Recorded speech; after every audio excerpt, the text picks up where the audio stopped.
Welcome to Compas on the Beat, and Kenny Pickett continues to win games. I'm not really sure how, but the Steelers won again. They beat the Titans 20-16. Personally, I thought Will Levis, the rookie in his second start for the Titans, was a better quarterback, but they couldn't get anything going in the fourth quarter. There was two drives for the Titans to make a comeback there. And I don't know what happened to Tim Kelly's play calling, but it was horrendous to watch. But I was impressed with Will Levis, and hey, I think I said this a couple of weeks ago about Kenny Pickett. As long as Deontay Johnson's on the field, he likes to spread the ball around. He's okay. But a lot of issues with Kenny Pickett, and I'll leave it at that. And I'll pick apart Pickett in a bit. But welcome to Compas on the Beat. This is a looking ahead show. We like to just look ahead to Sunday games and help you out with fantasy football advice, game picks, whatever you want to talk about in the NFL world. This is the show for you. So we have Victor producer. I'm Gilberto Manzano. You can call me Gilbert or Gil. I work for Sports Illustrated, and I'm a co-founder, co-host of Compas on the Beat. But Victor, how you doing? And did you get a chance to watch that game? If you didn't, I don't blame you. I did. I caught a little bit of it. I'll say this. I think I might need to start putting some mayonnaise on my coffee after seeing how good Will Levis has looked. Maybe he's the steal of the draft. And it also tells you how bad we are at when it comes to rating some of these quarterbacks coming out of the draft, because he's actually looking like one of the steals of the draft, as I pointed out earlier. But Yeah. I don't know what you got to say about that, Yeah, Gilbert. you're getting to my point here, but shout out to Kat here because your mustache looks funny. I like it. Yeah, my mustache is growing. It's November. Got the bigger mustache going on here, so I appreciate that, Kat. And yeah, you want to comment on the show? Feel free. You can comment on my sweatshirt, on my shirt, my background, Victor's voice. We're all for it here. So shout out to you, Kat. And let's start there, Victor, with Will Levis take here. And I was impressed with the arm strength, and I felt like a lot of people or a lot of teams might be asking themselves, why didn't we bet on that skill set? And the first game against the Falcons, I thought the Titans just made it look easy. Play action, Derrick Henry, throw it up to the catch radius of DeAndre Hopkins. But this game, maybe because I was watching closely, like it was pretty impressive to see how he was relying on his arm strength and protecting the football. Until the fourth quarter, he got a little reckless, which is understanding for a rookie quarterback trying to navigate a comeback. And I'm gonna highlight it because I don't get what happened there. Because for the most part, the Steelers were doing a good job of keeping Will Levis on the sideline. I think the third quarter they had like an 8-minute drive, and they never really got in a rhythm, and it became 20-16 with 4 minutes to go, 4-point deficit. You could definitely have a game-winning drive there. And Tim Kelly calls 3 straight running plays and one weird reverse to a wide receiver, and I'm like, what are we doing here? Like, I think Will Levis has shown you enough that he could make these throws here. They were not one-dimensional at all. And Vic, when T.J. Watt and Alex Heisman were going off, they stopped bringing in extra defenders because they had to respect Will Levis's throwing arm. And that helped them out get into a group. But for some reason on that drive, they wouldn't trust Will Levis. They finally did on the final drive because they had to, and that's when it's obvious passing situation. You're going to send T.J. Watt, you're going to send Alex Heisman. So, I'm not going to knock the kid for that. But overall, I like what I saw from Will Levis. I hate that the Titans didn't really do much to help him out in the fourth quarter. But I'm a fan of the play action. I'm a fan of utilizing Derrick Henry and D Hop to make life easier. But this is not a guy who needs that much help. He has a great skill set, and I was very impressed, Vic. Yeah, and just watching him and his arm strength and him throwing those shots, balls, that's what you need in this league. Like, especially right now when teams aren't scoring that many points, you need a quarterback that can throw the ball down the field and connect on those shot passes, and he's been able to do it. I don't understand why they didn't do it more in the second half.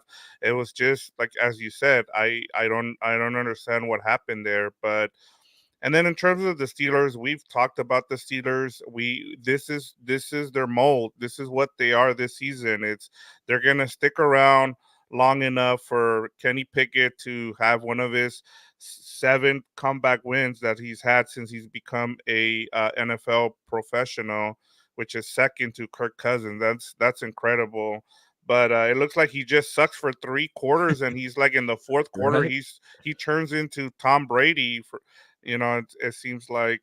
They've won like at least three games this season by having these fourth quarter comebacks. Like it happened against the Ravens, it happens against the Rams, and now here with the Titans. So you know they try having Matt Canada, the OC of the Steelers, go and be on the sideline to make sure that everything is going smoothly. Mike Tomlin looking over there. What are you doing, Matt Canada? What are you going to call there? And it didn't really change the results for this team. Like Kenny Pickett had 160 for passing yards, and each passing attempt went for 5 yards. Like that's what he is. He's going to be kind of a short passer. But I do notice when Deontay Johnson is playing, he gets a little more comfortable. And I regret telling a couple of people on the TikTok live earlier for fantasy football advice.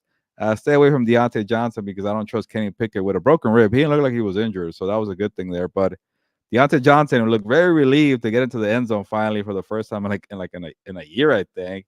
And then George Pickens, for those fantasy football owners, he was out of bounds on his touchdown. So that was brutal if you have George Pickens. But and Najee Harris are good too. So they're like slowly getting some positivity. But if you are a Steelers fan, you must be asking yourself, why didn't you get that guy, Will Levis? Like that guy doesn't need the training wheels on. Like it's only been 2 starts and he's still doing so much better. Like you could tell the ceiling is so much higher for Will Levis. So I know the Steelers won, but they're probably asking themselves, yeah, we should have probably maybe traded up. 'Cause I think they got Joey Porter.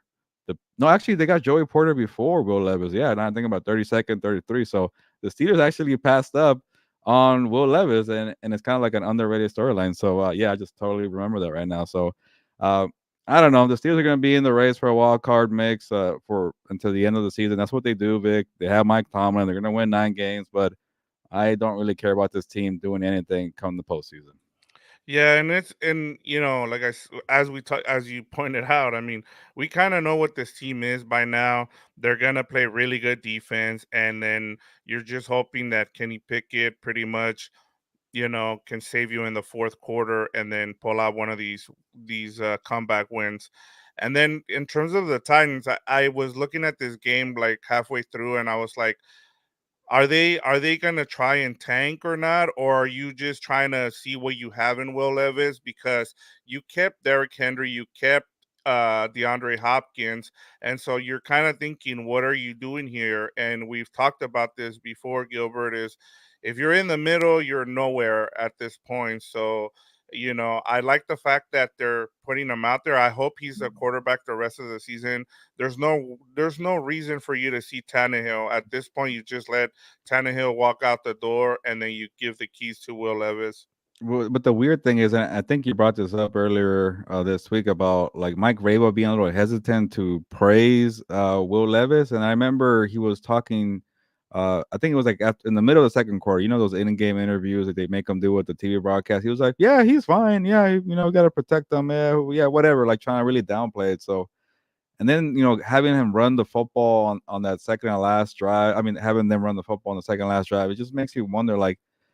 I know they don't want to give him too much. I get it. He's a rookie, but like I think this guy's been pretty impressive for 2 weeks. Like it's okay to give him credit. It's okay to let him, go out there and try to win the game. So I would not be surprised, Vic, if once Ryan Tannehill is healthy, they're gonna go back to him because Mike Vrabel just seems like he's too loyal to him, and they had an opportunity to cut the guy to save $27 million on the salary cap. They didn't do it, and that tells you that they really want a veteran presence. And then they kind of operate like they think they're contenders. They went out and signed DeAndre Hopkins. Like what is Hopkins doing on this team? They're going nowhere here. And then you don't trade Derrick Henry or D Hop at the trade deadline. So or even Ryan Tannehill. Like you could have maybe gotten a second round pick from the Vikings, who are desperate for a quarterback from Ryan Tannehill. Maybe they've learned the lesson from Sam Bradford a few years ago. But they could have easily traded Tannehill for maybe a second and third round pick here. So I don't know what the Titans are doing, Vic, but yeah, I don't know. But reminder. Actually, now I think about it, this is what I was trying to think about. Somebody asked me on the TikTok live earlier that they have a bet on D Hop having the over on 4.5 catches, and I said, yeah, do it without hesitation. Is definitely gonna get it. And he had 4 catches like in the first half. I looked up at the box score right now. He only had 4 catches. He didn't never caught a pass again. So Wow. that tells you that they didn't really use the guy in the second half.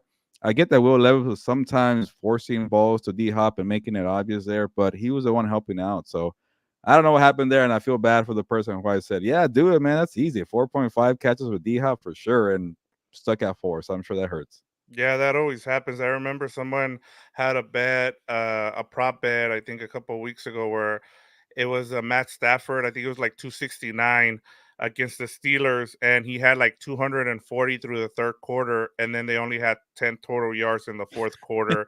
And I mean, that's the thing, you just never know with these prop bets. But yeah, Yeah. Well, it's crazy. a reminder that we're here to talk about fantasy football, sports bets, NFL game picks. What do you guys want to talk about? So, if you're watching this right now in the live, don't be shy. Drop a comment. If you're watching the replay, leave a comment, and we'll get back to you too. That works too. So remember, we're trying to be more engaging on the show and looking ahead. And Vic, I'm done with this game here. That is the first one done because we have a very jam-packed schedule for Week 9. We got the game of the week, right? Yep, our headline game of the week, and it's all the way in Frankfurt, Germany. It's the Dolphins and Chiefs. Gilbert, go ahead and kick us off. Yeah, I wish I was there for that one. I've never been to Germany. I want to go one day, and yeah, I think it's a 6:30 a.m. game. And usually, Vic, for the London games, I tend to sleep in, or maybe I'll watch it the third quarter, fourth quarter. But I'm not waking up for a London game. Frankfurt, Germany, Dolphins versus Chiefs. Tyreek Hill revenge game against the Chiefs.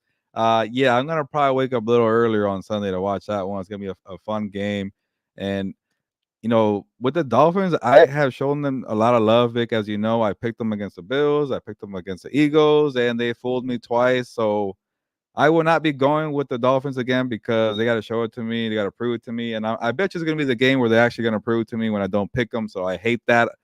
But, uh, Tyreek Hill's motivated. I like that. They have Jalen Ramsey back. Maybe Xavier Howard, maybe Teron Armstead. So they're Yeah, getting Savion healthier. Howard is playing, So there you go. from They what got I the heard. they got the big time cornerbacks. And they get their left tackle and Armstead. Like you better watch out for this team. So, but I'm not gonna be one of the people who are gonna freak out about Patrick Mahomes and Travis Kelsey and the Chiefs laying a stinker in Denver. I still can't believe they only had 9 points, but eventually that losing or that winning streak against the Broncos had to end. It happened last week, and I won't argue too much, Vic, here on the Chiefs here. I just feel like good defense. They're going to be tougher. Like people think that the Chiefs are not tough because it's all about the pretty offense with Mahomes and Kelsey, but that defense is nasty. They're physical, and I just saw how out muscle Dolphins were against the Eagles and the Bills. So I'll go with the Chiefs, but it is on a neutral site, so I don't feel too confident about it, Vic. But maybe you have better analysis than I do. I'm just eager to watch this showdown, and I can't pick the Dolphins again because they can't fool me 3 times. Let me just give you a quick update on Traylon Burks. He just walked out of the locker room on his own and stopped and talked to one of the coaches and then walked to the bus, according to Teron Davenport. Good to So, hear. so good news for Traylon Burks, who was carted off. In terms of this game, this is the reason this is our headline is because I think part of it is we're expecting an explosive game in this game, and I think the defense are going to show off in this game, and especially now with Ramsey back, as he said, he told what Mike McDaniel said. He said he promised him a pick six, and he only got him a pick field goal. Um, and I think that's going to be a big difference in this game is the defense. Like we talked about, the Chiefs' defense is probably top five right now in the league. They've done an outstanding job. I understand that they've had a soft schedule, so that's been part of it, but I really like the Dolphins in this game. I'm on the opposite side of you. I think this is the game where they actually end up finally putting it all together because now they have that star that star player that we saw with the Rams, in Jalen Ramsey. And if you have Savion Howard, that's another guy who can shut that side of the field. So now you have two shutdown corners. I think that, and then we saw the Chiefs offense has really struggled, Gilbert. They don't have a go-to guy outside of Travis Kelsey, and that's my biggest worry for this Chiefs team. Yeah, Chiefs are -2 here. They are the favorites, but Vic, like you laid out, this is a healthy Dolphin squad. It's gonna be probably the full team here. I don't know about Toronto Armstead just yet, but you have a full squad on a neutral site and you lose again to a team with a winning record, like it might be time to call the Dolphins frauds and like, okay, yeah, they're fast, they can score points, but come to playoff time, you're not gonna be able to do that. So go out and prove it. And I know it's not gonna be their last game against a good team, but like after 3 tries, it's kind of like, okay, what else you got to do to show that you're actually one of the real contenders? So I don't think they're pretenders right now. I just feel like maybe the Chiefs are, or maybe that kind of helps my case. The Chiefs just lost, and they're probably gonna be pretty annoyed about that loss there, and they probably don't want to hear Tyreek Hill uh, bragging about the victory. So they're gonna do everything they can to shut this guy down. So um, we'll see. It's gonna be an exciting game, and now I think about it, Vic, was there a game in Germany last year? I think it was no 2 years ago. It was like Tom Brady, the Bucks, and the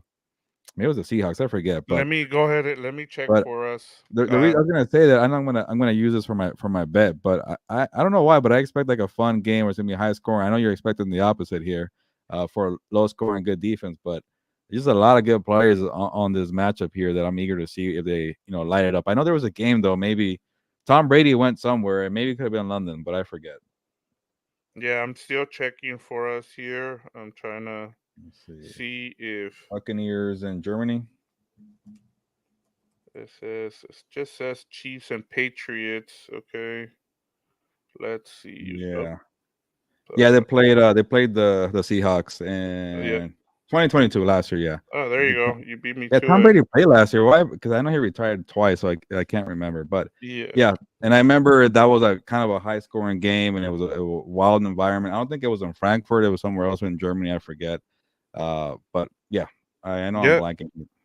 Yeah, Yeah, no, and as you talked about with this matchup, I think the intriguing part is like what's going to be interesting to see is how these two coaches, these are two really good offensive coordinators in Mike McDaniel and Andy Reid. Is how do they play it?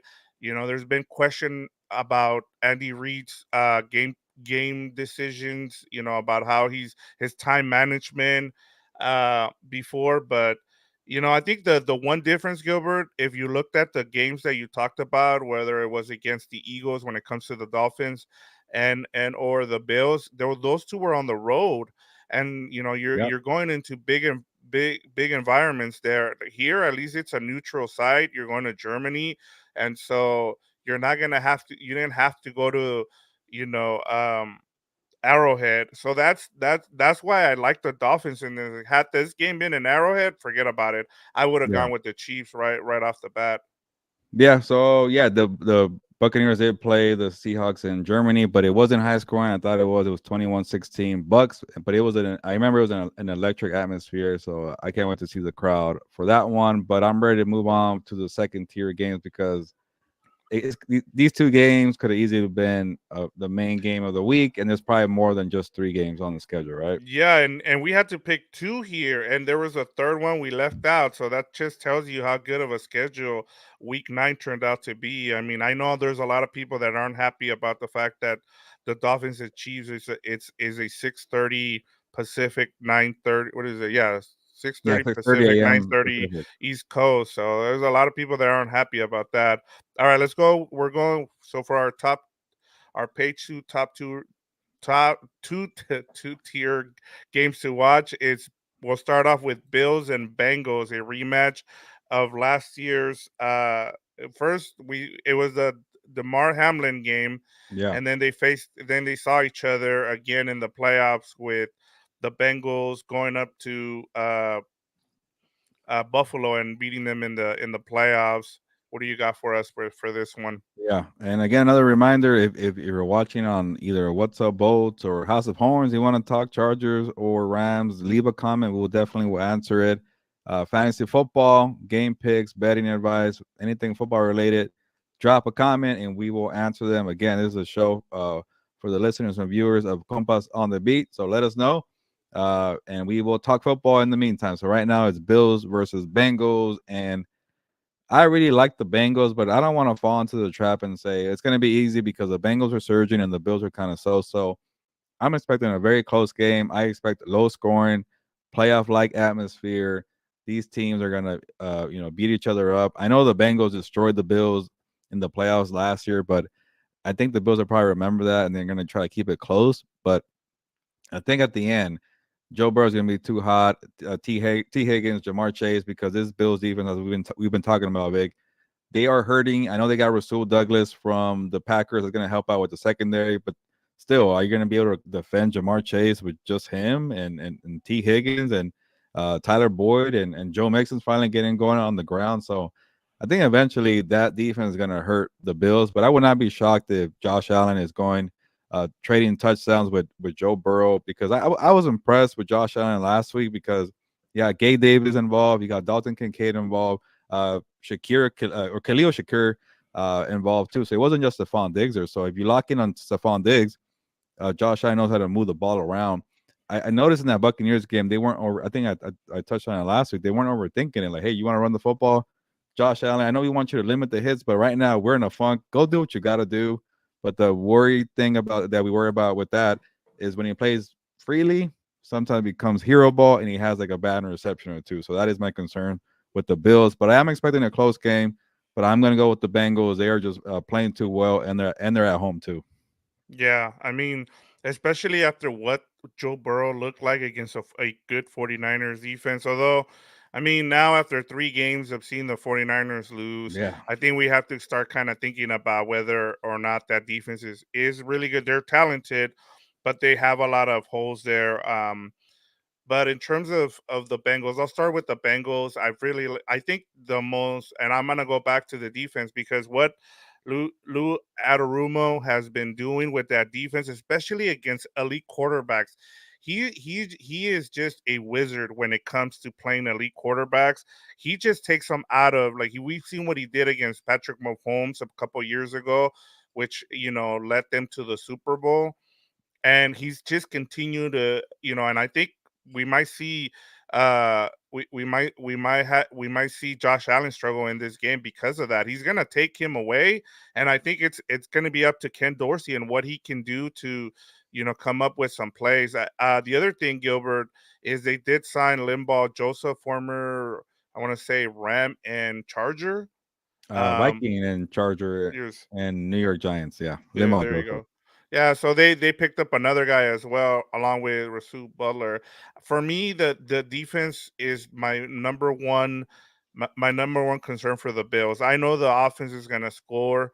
They've been good even with Ken Dorsey, and as you talked about, you always worry about the hero ball. But I think the main concern with the Bills is their defense. They've lost so much, so many players to injuries, and I think that's where I think the Bengals have the advantage, is because the Bills have so many injuries. I think that's where they're going to be able to pull off this win, and I think they might even win by a couple of touchdowns, just because Wow. I just I I just been really impressed with Lua Adarumo and what he's been able to do with this. I know a lot of people would like to fixate on the Bengals offense, but I've just been really impressed by what the Bengals defense. I mean, yes, they have Hendrickson, they have Hubbard, they have guys, but still, like, there's not a lot of names in that secondary, Gil. Like, how many guys on that secondary can you name? Yeah, not many. I just Yeah, remember Hendrickson and like you mentioned, yeah, Hubbard. So they're doing it, and even this was a year when they had to go through a transition because they lost Jesse Bates and is it I'm blanking on the other safety, Avon Bell, and they drafted some guy. They got Nick Scott from the Rams. I remember that. So it's like a it was like a patchwork kind of thing, and it had some young guys. Dax Hill, I think he was a first round pick to stepping up to. So they're inexperienced. They're new guys in the secondary. But when you have pressure like that, and they even have some quality linebackers too. People don't talk about. I think Logan Wilson's one of them that they do pretty well. So they're not big names, but they're getting schemed up pretty well, and they're being put up in the right spots to succeed. And the other thing too, Vic, is like that offensive line was pretty good against the 49ers. They're finally put it together. Well, it does help that Joe Burrow could buy you some time because now he's healthy to move around the pocket. But you know, Nick Bosa had his pressures, but other than that, the other guys didn't do anything. So that could be a good thing in the offensive line. Like you mentioned, the defense is clicking. Joe Burrow is healthy, so you know it, your prediction of being a blowout that could definitely happen. I don't know. I just feel like maybe the Bills will finally get some pride and make it close. I'm not picking them, but I will take the Bills -2. But I don't know. It will be like a double digit game. Yeah, I just it's just the way the Bengals have been playing. It looks like, they're back. They seem to struggle in the month of September. They've done it under their head coach, and then when it comes to October, November, and December, they just get rolling, and they're right there, ready to go for the playoffs. And so I just think right now the way they're rolling. Like I said, I would have thought this game would be a little bit closer for me picking it. But the Bills defense is just a big concern with all their Yeah. injuries. And, especially right now with how the Bengals are clicking, it's hard for me to pick against them right now. Yeah. All right. What's the next one we got here on page two? All right, we're going with Cowboys and Eagles. Ooh. Big matchup. First matchup between these two rivals this season. And this one is in Philly. What do you like from this game?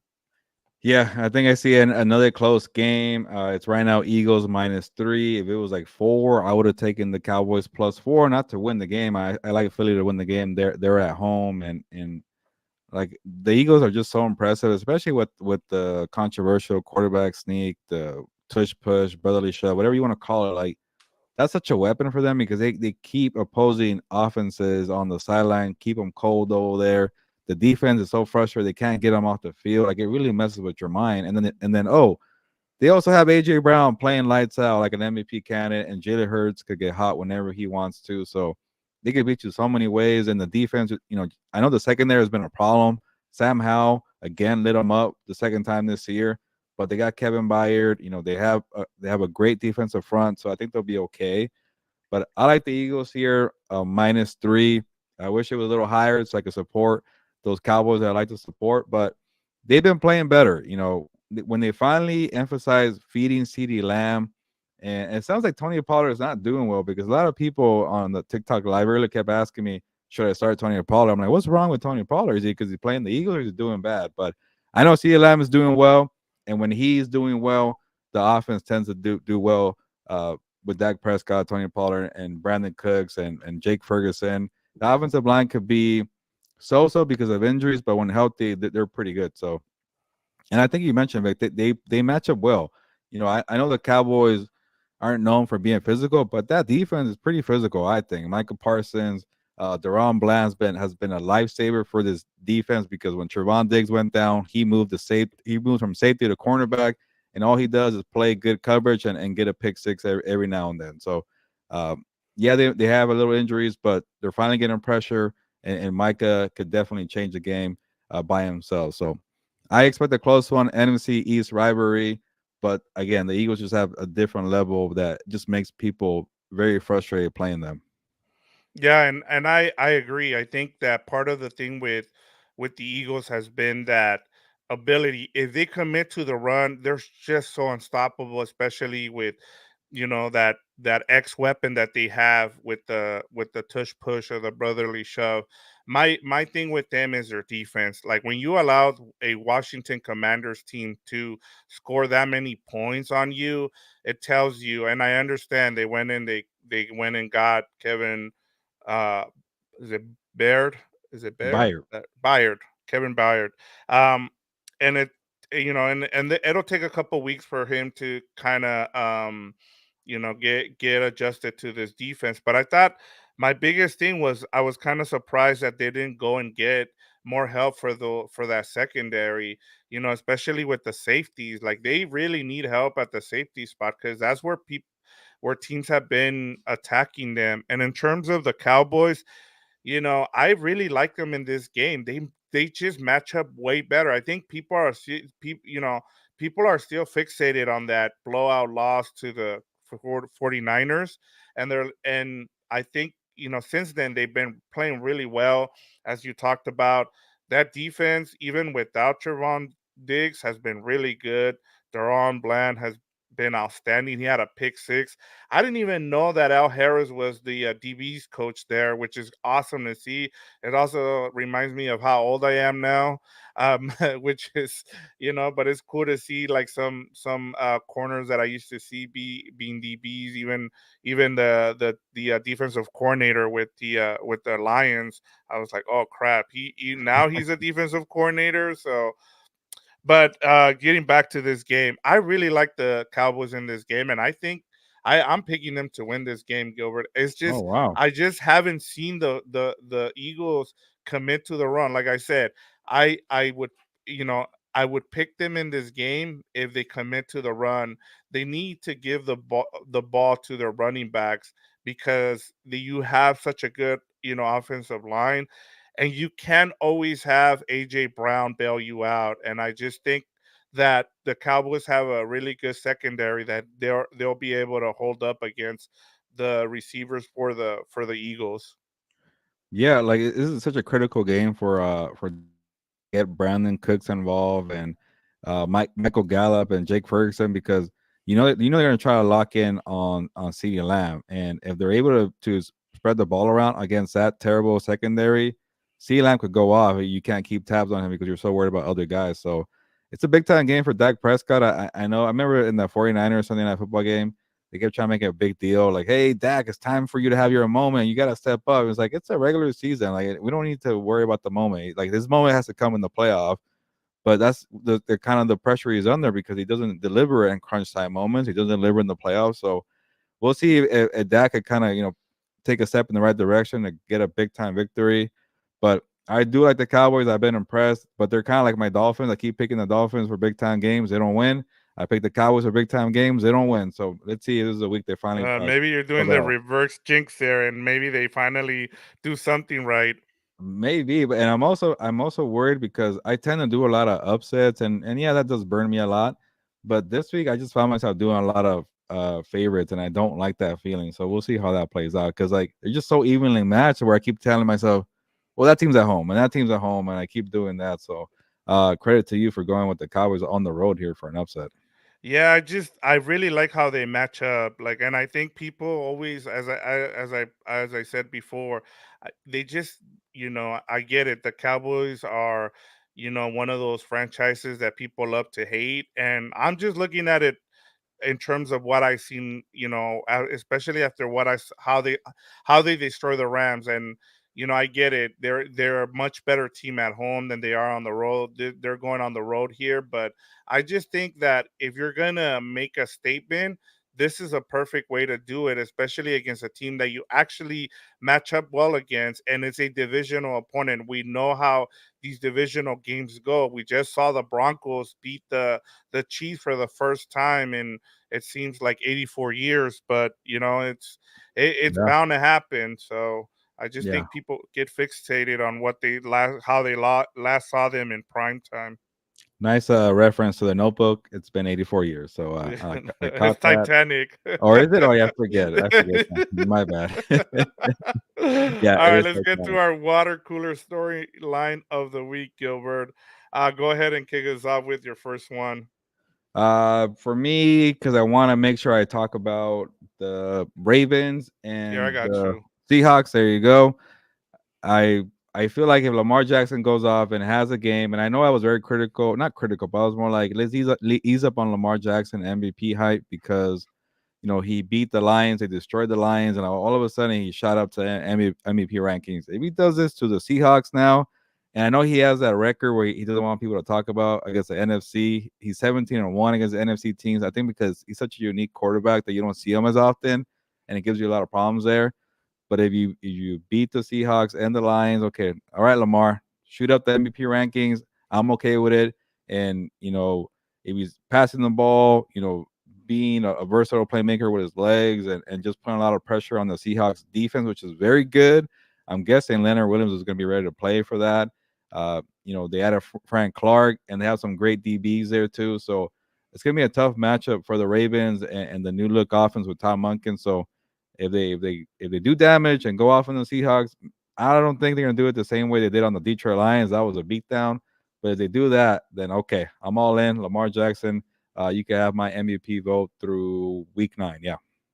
Yeah, and this was one of the games we left out that should have been in our top three matchups, but it was just the other ones just were a little bit better. But I'm with you. Like Lamar Jackson has, I think the biggest thing for Lamar is just to stay healthy. He hasn't been able to do that the past two seasons, and then just seeing him run an actual offense, it's been nice to see. And if he's able to do what he did uh against the Lions and do it against the Seahawks, not that we're saying that the Seahawks are just as good of a defense, but that's another test for him. And it just takes you to the next level in terms of what you want to see from an MVP front runner, especially since we know that this award goes to quarterbacks, and there hasn't been many quarterbacks that have stood out so far this season. And right now he's got the Raven he has the Ravens in a good position. The AFC North is the only division with teams that have a record of 500 or better. So even the division is really good. So that also helps them out. Yeah, I wonder if all these like some of these quarterbacks have big time performances this week with so many big games. I wonder if that would change all the MVP front runners. Like if Burrow goes off, I could easily see him going back to one of the top MVPs, even though he had a slow start. Who else could it be? Maybe Jalen Hurts, but I know he has AJ Brown there to compete with his own teammate. And over there with Tyreek Hill and two are battling there. Maybe Mahomes, if he balls out, could climb up again. So we'll see about that one. And again, this is the water cooler storyline where we're trying to predict the storylines for the week to come. So I know people are probably wondering what's going on here. And again, a reminder: if you want to ask fantasy football questions, just have a conversation about football. It could be the Rams or the Chargers or whatever it is, football related. Leave a comment and we'll get to it. But yeah, I got one more for you for the water cooler prediction of storylines here. And speaking about the Chargers and shout out to What's Up Boats if you're watching from What's Up Boats. Big time game, I feel like. I know it's a little under the radar, but it is Monday Night Football. And these are two teams contending for an AFC wildcard spot, the Chargers versus the Jets here. And if the Chargers beat the Jets like I'm predicting, and yeah, as you could tell, I'm taking the Ravens in the game against the Seahawks, but I think the Seahawks will probably cover. I think it's plus 5.5 if I have to make my pick there. Uh, I'm taking the Chargers here versus the Jets, and that will mean they're back to 500. Yeah, 4-4. And with the wild card spots being up for grabs, people are going to say, "Hey, you know what? The Chargers, that roster is still pretty nice. They still have a chance." I don't know if they're going to legit do it, but there will be chatter about them making the playoffs if they beat the Jets on Monday Night Football. Yeah, and I mean everybody's waiting for this team, and I know I've already seen, heard from people who have already jumped ship. They're like, I'm done. Every time I think that the Chargers are finally gonna, take that step and be that team, they never do. And so some people are just like, I don't want to talk about this team. I just don't. I want them to prove it to me. And I think I'm in the same boat. Like I want to see the Chargers actually do it. I think Justin Herbert is special, but until you can do something, in the playoffs, it's kind of hard for people to, put you in that class, and he deserves to be in that class. He has all the stats. I think now it's all about being able to, take your team to the playoffs, and I think at this point he hasn't shown it. I saw a stat. What was it? I think they having a crazy record when his defense allows less than 25 points. I think they're like 18-2 or some, or it's 18-4, some crazy record. And I understand that it's not on all on him, but we've seen quarterbacks put teams on their back and take them to the playoffs. And so I think if this would be a nice step against it's a nice winnable game, especially on Monday Night Football. My only concern is you're going all the way across to New York. West Coast teams tend to struggle, Gilbert. Yeah, but everything you laid out, man, like this is such a big opportunity for Herbert to quiet the critics a little bit. I know he doesn't care about that. He's such a mild mannered guy. He doesn't care about social media or things like that. But he has to start carrying his team. He's getting paid now like an elite quarterback, $52 million per year.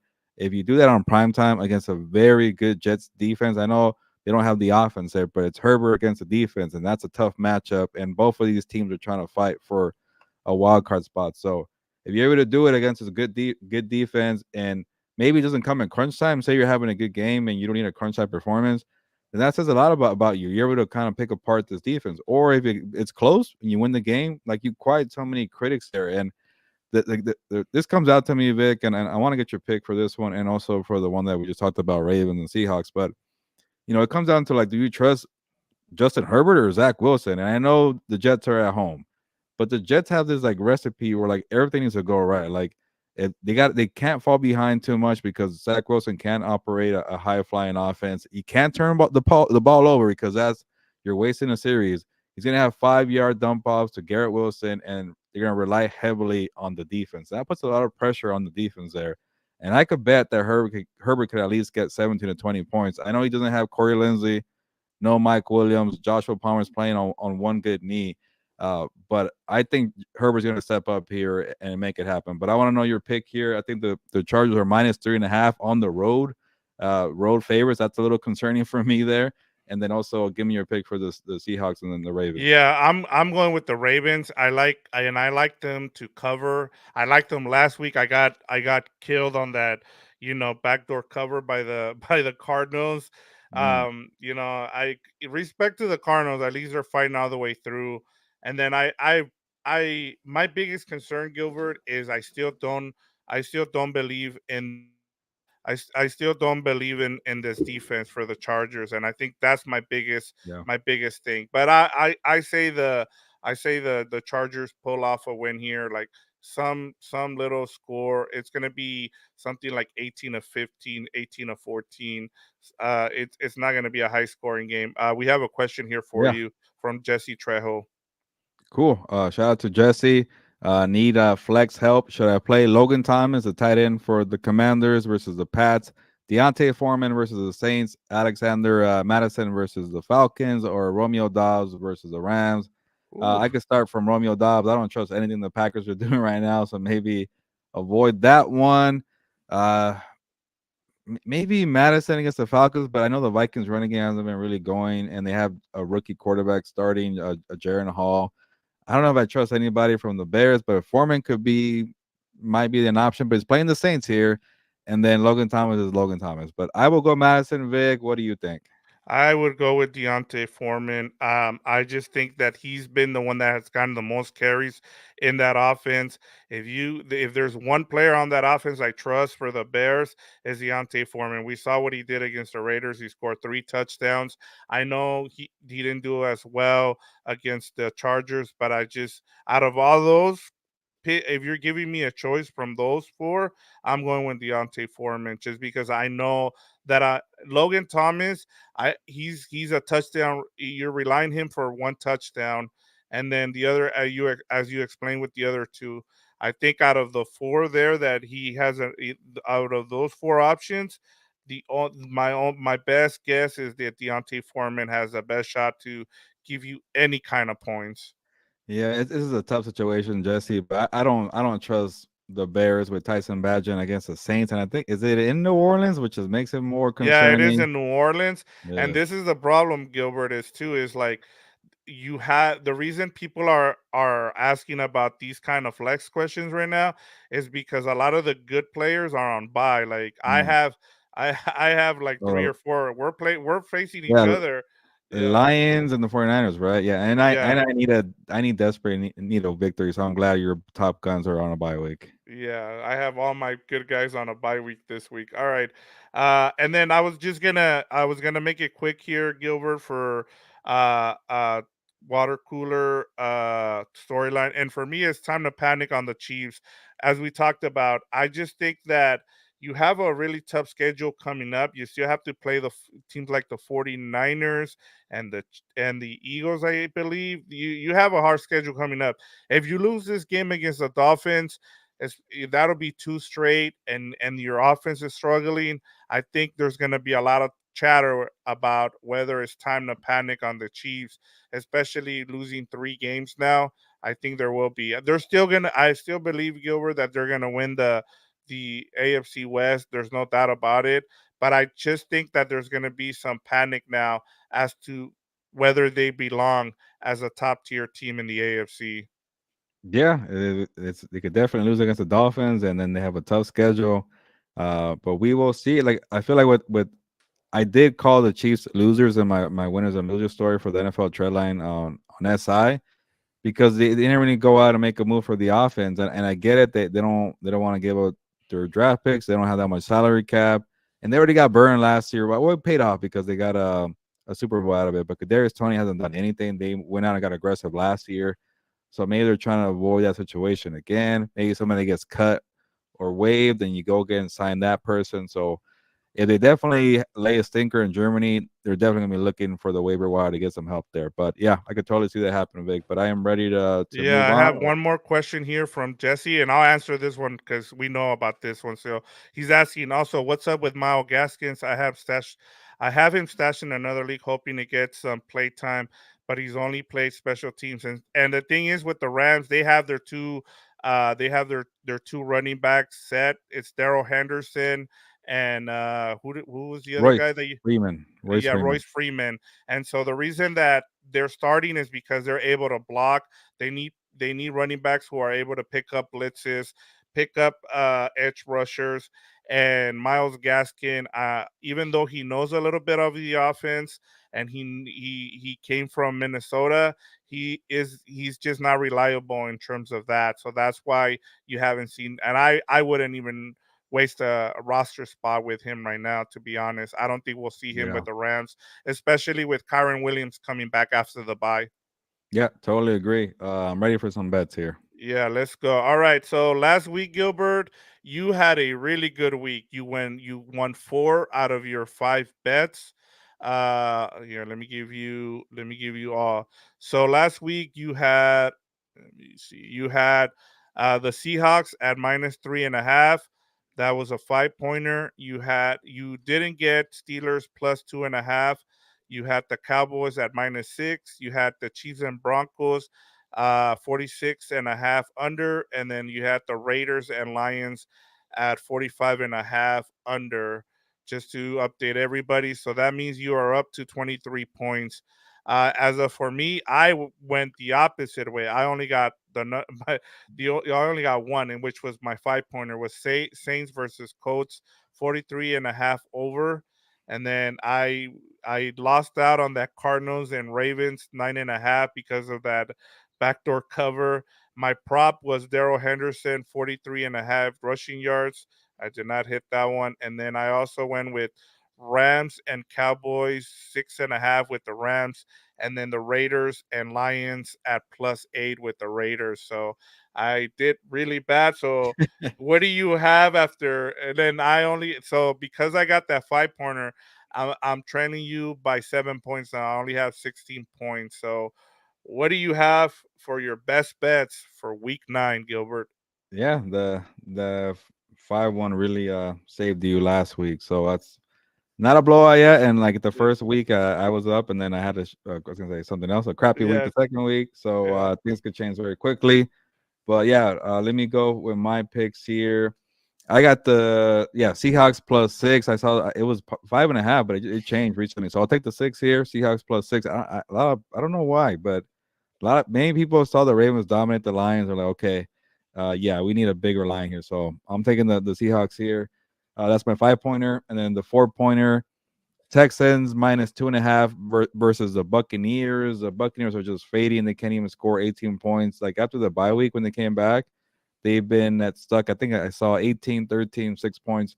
Baker Mayfield experience has been going down. It could maybe go up again. That's what happens with Baker Mayfield. But Texans are at home. They had a stinker against the Carolina Panthers. I did not get that right for the shootout there. That was my water cooler storyline one last week, but not a bet. But I'm gonna just ask you here. I just want to ask you: are you worried at all about the Texans and them going and having that stinker? Because I mean, you would have thought that they go in there and win, and you have if you're gonna try and make the playoffs in the AFC, yeah. you have to win these kind of games. I'm not too surprised because they are still a young team and they're coming off a bye week and they're probably, they were like a little relaxed and they're going to play Carolina, a desperate Carolina team that can't go 0-7. So it felt like a trap game. So I think they'll be fine. If they lose to the Buccaneers at home, I know the Buccaneers have plenty of talent on both sides of the football. But then you start asking yourself, okay, maybe it was a fluke here. Maybe they're not ready to take that next step. But I still believe in them, and if they don't do anything, then yeah, I'm gonna regret picking them. But that's my 4 pointer. Yeah, and then my three is the Bengals -2 versus the Bills, and then I'm doing more totals here for my 2 pointer. Dolphins Chiefs. I'm going the over. I know you want to say low scoring, but for some reason I feel like they're gonna put on a show in Germany, and it's really high too, 50.5. So Oh we'll see what wow. happens here. And then Bills Bengals, I expect more low scoring playoff atmosphere. 48.5. Give me the under. All right, let me give you mine. I really like those. I kind of wanted to pick something a little bit different, just and especially since we have House of Horns and we have What's Up Boats on here. I wanted to get them involved as well. So my number five first. Let's start it off with Bears and Saints. I'm going with the Saints plus 8.5. The Bears are starting a Division two quarterback for the third straight game, and then they're going back on the road. They're at the Saints. I don't like that at all. Especially the Chargers could have blown them out even more had they try to keep scoring. They just decided, you know what, this is enough of a beatdown, so we're gonna leave here with this score. And my number four is I'm going out on a limb here, Gilbert. I'm going Rams -3 at Mm, the Packers. I really like the Rams in this game just because of the coaching. I just think Sean McVay is a better coach than Matt LaFleur. Matt LaFleur, it seems like his job is on the line here, especially with everything that's going on with his coaching staff. It has not looked good so far, and I really like, even with the backup quarterback, I really like the Rams here. My number three is the Chargers and Jets. I'm going with the under here, 39.5. I just, mm. with how the Jets play defense, and I just the Jets offense inability to score points. I think the Chargers are going to win, but it's going to be somewhere where it's a 17 or 14 game, and I really like the under because of that. My prop bet this week is my number two, and it's Jahan Dotson, 41.5 receiving yards. Uh, the reason I like this is because their third receiver is now out, yeah, for this game, and so it's McLaurin. As we saw, he was feeding McLaurin and Jahad Dotson, and I just think that that's going to continue to happen here. And then my number one is I'm just throwing this out there just because I wanted some a reason to watch this Giants and Raiders game, so I'm going with the Raiders. I think it was at -1.5, which is pretty much a pick 'em. So I just threw a dart out there, and I'm just going with the home team in this situation. It's a terrible game to watch. I hope people don't watch this game, at least I threw out a dart out there.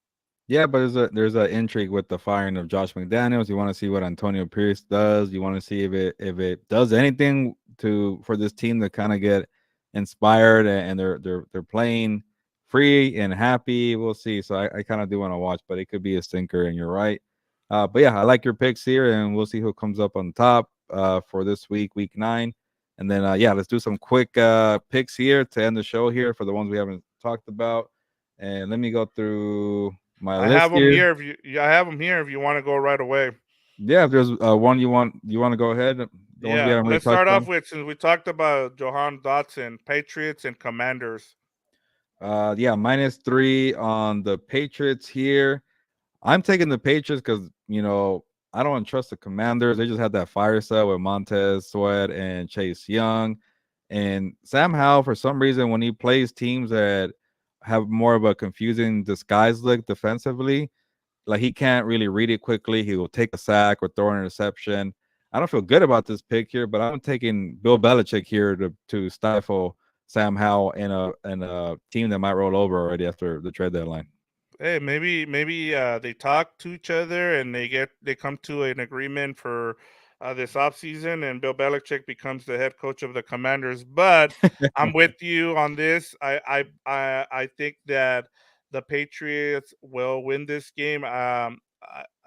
Especially with what's going on with the Commanders. I think the Commanders have pretty much folded now at this point, from as you talked about with the trades they made. I think they're trying to go after one of those top picks to get a quarterback in the draft. Their owner, was involved in these trades, and I think they're gonna start not only trying to tank, but I wouldn't be surprised, as we talked about in one of our shows, that Ron Rivera might be on the chopping block soon. Yeah. What we got next? Vikings and Falcons. I don't know. Let me get the lineup here. Uh, they are Falcons are -4. They're at home. You get to see Taylor Heineke against Jaron Hall, so not the best game here. But man, I'll take the Vikings +4, but I'll take the Falcons to win at home. I don't really care about these teams with two bad quarterbacks, but give me the Falcons. But I'll take the Vikings to cover. Yeah, I mean, Brian Flores, what he's done with that defense, there's not a lot of talent there. The Falcons defense has been a little bit better this season. And then you're still, I like the Falcons with Tyler Henneke. You know what you have in him. I think the Desmond Ritter experiment is finally over. I like the Falcons in this game. Okay. What we got next? Panthers and Colts. That is Panthers +2.5. They are at home, and actually, yeah, 2.5, and they're at home. Sorry, and the Colts are -2.5. I was thinking maybe the Panthers would be the favorite because they are at home, and the Colts have lost 3 games in a row. Uh, I think I picked Indy in a different challenge here, but I'll take the +2.5 with the Panthers.